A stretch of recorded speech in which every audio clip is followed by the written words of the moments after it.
સૌથી પહેલા કે હું આપને જણાવવા માંગુ છું કે તાલુકા સ્વાગત કાર્યક્રમ જે માનનીય મુખ્યમંત્રી શ્રીના નેજા હેઠળ એક કાર્યક્રમ યોજાય છે કે તાલુકામાંથી કોઈ પણ વ્યક્તિ એમની ફરિયાદ લઈને જન કલ્યાણના પ્રશ્નો લઈને આવે છે અને એસડીએમ કક્ષાએ એનું નિરાકરણ થાય છે.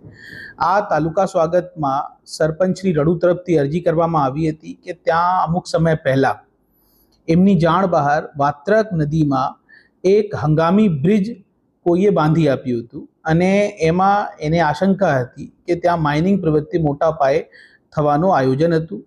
જ્યારે તાલુકા સ્વાગતમાં પ્રશ્ન આવ્યા ત્યારે મામલતદારની ટીમ ફ્લાઇંગ સ્ક્વોડ સાથે ત્યાં પહોંચી અને તપાસ કરતાં માલુમ પડ્યું કે ત્યાં એક ખૂબ મોટું આયોજન એને બ્રિજ તરીકે કર્યું છે.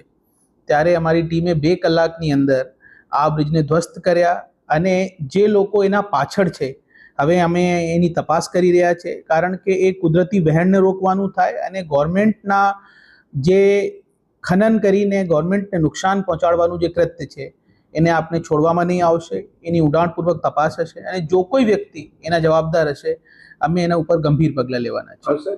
જ્યાં નજીકમાં ખનન પણ કરવામાં આવ્યું છે, કેટલું ખનન કરવામાં આવ્યું છે અને પ્રાથમિક ધોરણે બ્રિજ કેટલા ટાઈમથી કાર્યરત હતો એવું લાગે? અત્યારે બ્રિજ બહુ સમય પહેલાં કાર્યરત નહીં, એને અત્યારે તપાસ હેઠળ છે.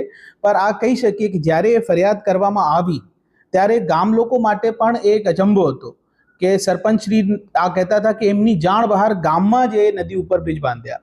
તો આપણે આ માની શકીએ કે બહુ વધારે સમય નહીં થયા હશે, પર એનું આયોજન છે ખરેખર એક મેલાફાઇડ ઇન્ટેન્શનથી આ ઊભા કરવામાં આવ્યા છે અને મોટી ગવર્મેન્ટની નુકસાની કરવા માટે આયોજન હતું.